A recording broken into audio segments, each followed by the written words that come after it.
Hey, what's going on YouTube? Alabama Reloader here. So check it out.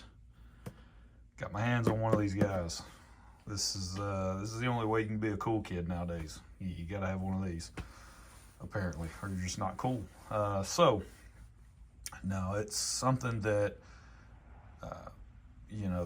Garmin came out with this chronograph, and it's, in my opinion, it's sort of that next level advancement in ballistic chronograph technology, if you want to say that, or just in general products coming to market for shooters, right? Competitive shooters, your average Joe like myself, who is just an avid reloader, the whole ball of wax, right? We're all rolled up into one big lump of consumers, and something that, you know, when you get into reloading, is something that you quickly sort of realize, hey, I need a way to determine my velocity.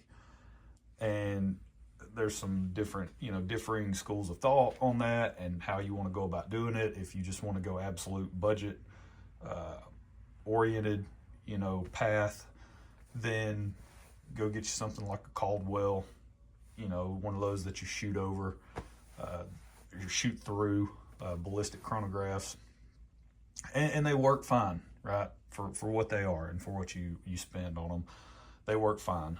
There are some issues with them in terms of inaccuracies due to light, different things like that, that can cause issues. But in general, they're pretty good for your average reloader that wants to get velocity data and not have something hanging off the end of the barrel that is going to affect the point of impact and the accuracy of the rifle, right? Because it will. I have a MagnetoSpeed Sporter chronograph, which absolutely does everything that I need it to do. I have no issues with the Sporter model. It is the cheaper version. The V3, I believe, is the one that's really expensive. It comes in the nice plastic, hard case and all that. Mine was just a Sporter model, but it did everything that I needed it to do. No issues whatsoever, and I highly recommend the Sporter version if you're wanting to sort of take a step above something like a Caldwell.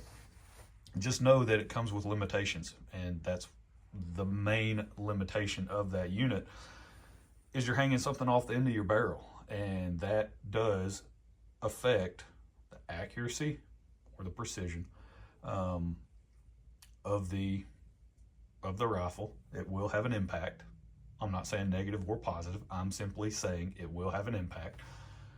And then also the point of impact, right, can vary based on that. So it is somewhat of a negative when you're trying to, you're limited on your components because stuff ain't cheap these days. So you go out and you buy you gather up all your reloading gear, all your components. You go and you work up loads, and you go and you shoot some for velocity to try to figure out a window of velocity that you're somewhere in this range. I'm shooting at, certain velocity based on my environmental conditions on that day, blah, blah, blah. And then you go back and then you try to work up loads on the accuracy side of the house, right? You take the MagnetoSpeed off, now you're looking at accuracy. And then if you want to go and test a really accurate load, well, you got to go work up, go load up more of those, and then put the MagnetoSpeed back on, test for velocity. It can be a little bit cumbersome, but it's something that I've done for actually a long time now, and I've had no issues really doing that, other than the fact that it does require additional steps. It is a little bit of a hassle. You do burn through more components doing it that way. And so, something like a lab radar chronograph, which I'm actually a really big fan of the lab radar in terms of what they brought to the table when they brought it to the table for ballistic chronographs. It really was sort of a leap forward for the consumer to have them come to market with something, the product that they did, right? The lab radar. I never owned one. I know a lot of people bought them, and a lot of people really liked them, and a lot of people, had some gripes about them, just like we do about any product that nothing's perfect.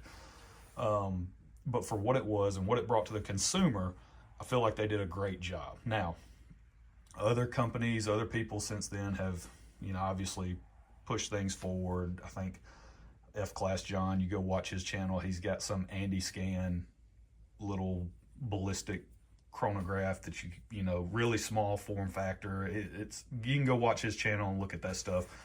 That's pretty cool. That type of stuff, right? So the technology and everything, people are starting to advance the ballistic chronograph side of the house, which is really nice, because then it leads to units like this that Garmin introduced that people just cannot get enough of. I mean, so far, everything I've seen, this is the greatest thing since sliced bread, right? According to everybody that you watch on YouTube or any type of person that has the ability to leave a review about this thing, it's just the greatest thing ever. So really for me, what's great about this unit is the fact that I can now work up loads, right? I can test my loads and I don't have to test velocity and accuracy separately, right? I can now just do it all at once. Now, still, my methodology probably won't change in terms of, if I want to test a new bullet and powder combination, I probably will load up 10, 15, 20 rounds at different charge weights to get an idea or an understanding of the velocity and the pressure that I'm seeing.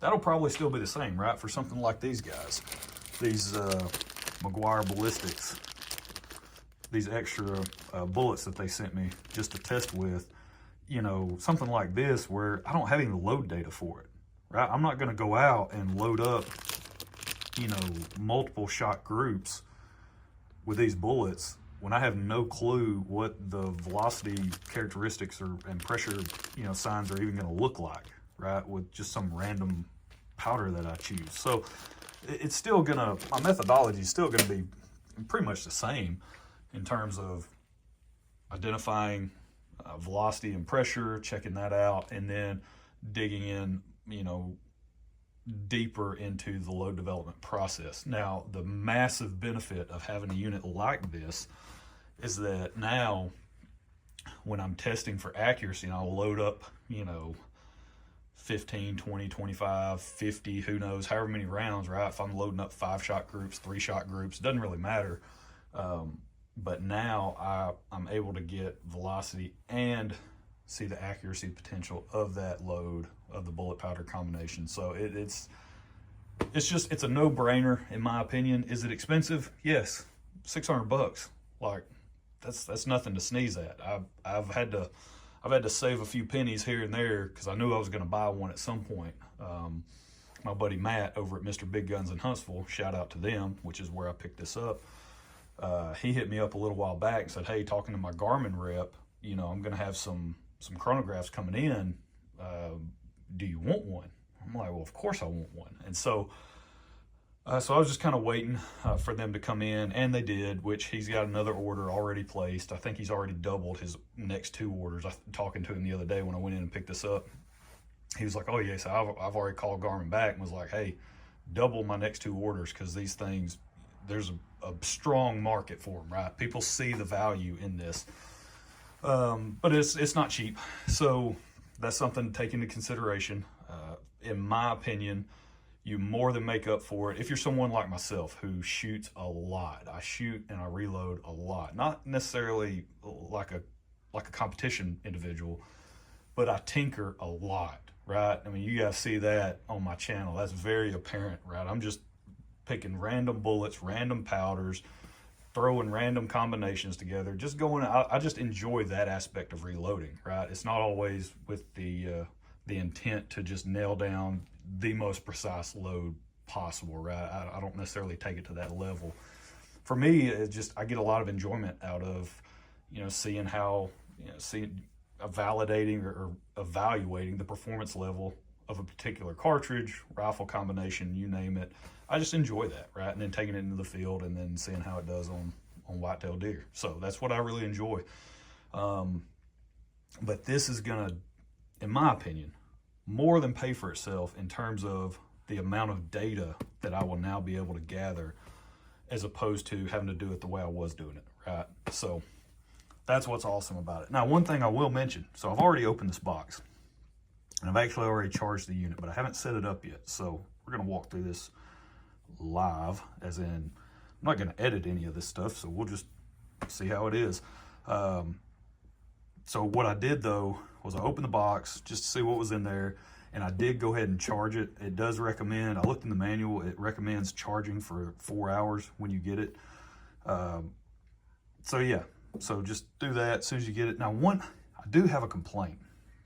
Before I ever even turn this thing on, before I ever even use it, before I take it to the range, no matter how awesome it is, you know, everyone loves it.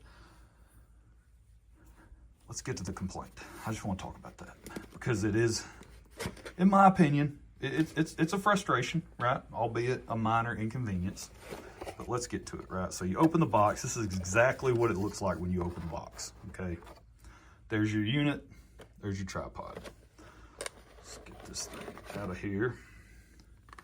Okay, now the cable actually comes with like a twist tie around it, so it doesn't come just loose like that. It does come sort of bound up with a zip tie. Obviously I undid it so I could charge it, but look at that, there's no brick to plug this thing into.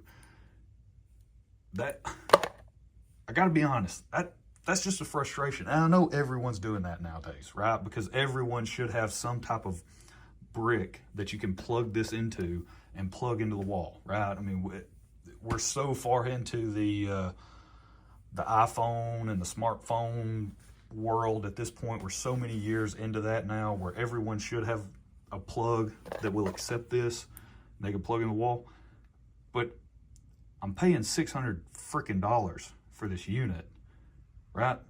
Just include one. How hard is that, right? And I get it. And then you're dealing with, well, you got to have, you know, your Xero adapters, and I got it. But like, really, small gripe. Got it. Now, rant over. But that's what comes in the box. Pretty straightforward. So you got the unit itself, the tripod, your charging cable. You have your quick little start manual, little tutorial, kind of walks you through the whole thing. And then this looks like, I didn't even read this. This just looks like some safety information. Yeah, safety information, different languages. Okay, blah, blah, blah. So that's it, pretty straightforward.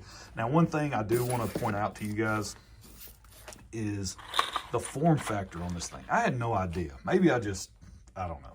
I never even actually looked it up to see how big this thing was. But this is it compared to a box of 22 cal. Like it's literally almost the exact same size as like some 50 grain VMAX. The real estate that it takes up. I mean, guys, this thing is tiny. When I say tiny, I was not expecting that. I got to be honest. When Matt handed me the box, he's like, "Here you go. You know, this is the one that I put back for you. Open it up, check it out." I opened it up. I was like, "That's it?" I was blown away by just how compact this thing is. It's mind-boggling. But yeah, so Garmin, there you go. It's made in Taiwan. So for those of you that care about that type of stuff, let's see here. Let's power this thing on. There's a power button, and we're gonna want to keep it in English. Select units. Yeah, we'll do feet per second. Do you want to pair to your phone? I will pair it to my phone, but I'm pretty sure I can't do that while I'm recording, so we will skip for now. Setup complete. Well, that's easy. Yeah, so apparently, you know, I did kind of read the quick start guide. Apparently you just hit OK. You hit that OK button on the start new session there, and you can go in, and that's when you start shooting, right? You basically just set this thing up on the tripod, right? You get your little tripod here. And this thing is super lightweight. And what's really nice though, is it snaps together. There's some positive retention here in both directions, right? When you deploy the tripod all the way out, you feel it kind of positively snap into place, and then same thing when you go to close it. So that's really nice. I like that. And of course, this thing weighs next to nothing. It's just plastic. But you get this guy screwed onto the tripod. Now, of course, see if I can do it and not drop something, break the brand new chronograph. There we go. Look at that. It's that simple, guys. Then you hit new session. You set this up next to your rifle. You point it downrange. Now, it did say in the manual that you need, there needs to be, I think the minimum is 20 meters is what it said. Whatever it is you're measuring, right, whether it be your arrow from your bow or whatever that you're trying to capture, it needs to go at least 20, I think it said meters. Let me double check that, because sure enough, heaven forbid I say something incorrect, and then people like to point that out.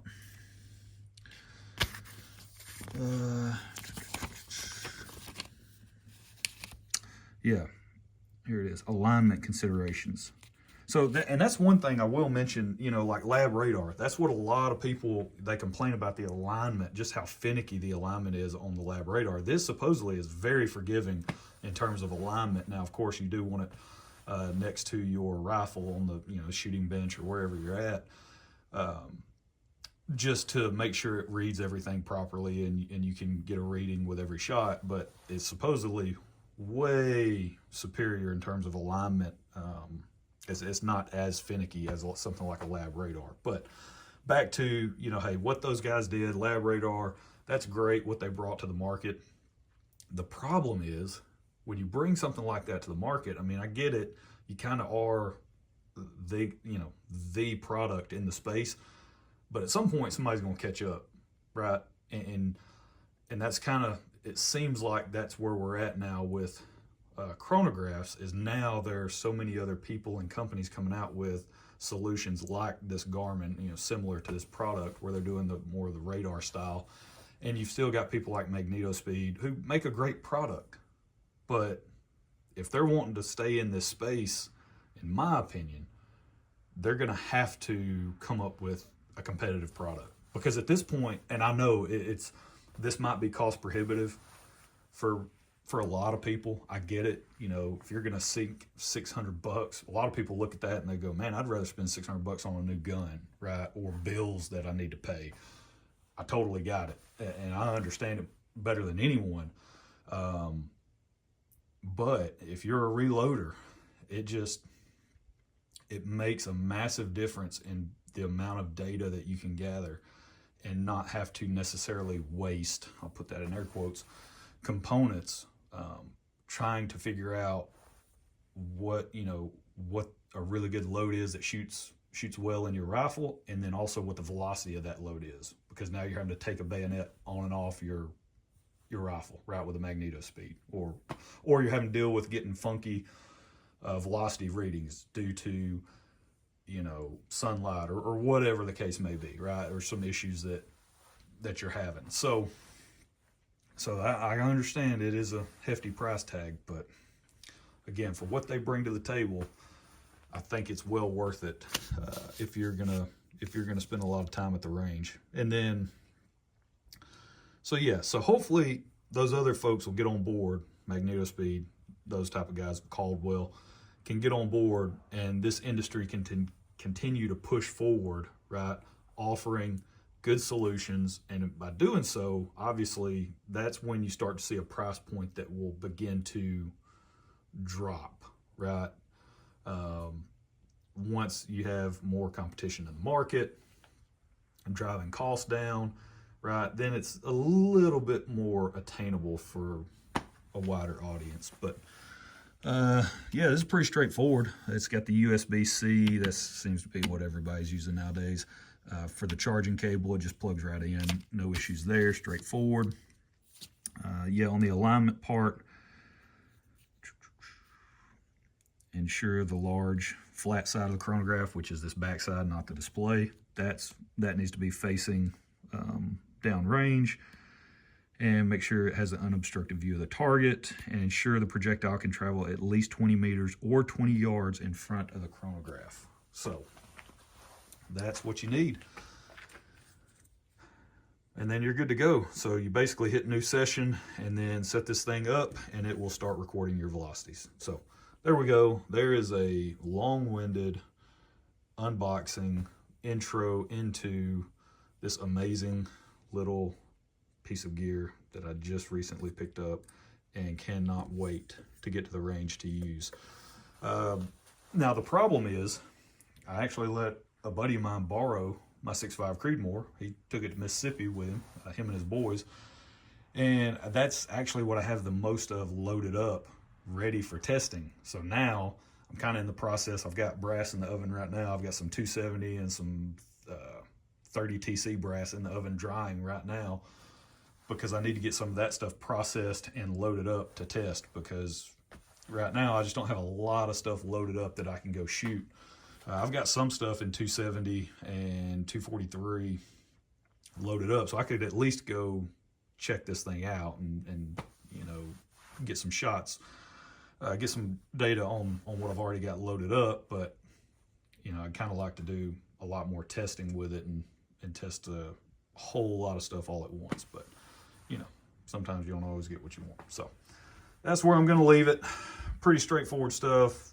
This supposedly is amazing. I'm sure I'll share the same opinion as many other people that, yes, this is the greatest thing ever. OMG, go buy it, right? But yeah, that's where I'm going to leave it. And don't forget, make sure you guys go check out Mr. Big Guns in Huntsville. Again, that's who had them. He's supposed to be getting in some more shipments from Garmin. You know, it's just like, it's the hot thing right now. So it's whenever they show up, right? So just keep checking back with those guys and see when they get them on the shelf. But I'm really looking forward to this. I think this is it's definitely gonna help out in terms of taking the reloading data gathering process up a notch. So pretty pumped about that. But all right, that's it. That's where we're gonna leave it. Hope you guys enjoyed it, and don't talk to you before,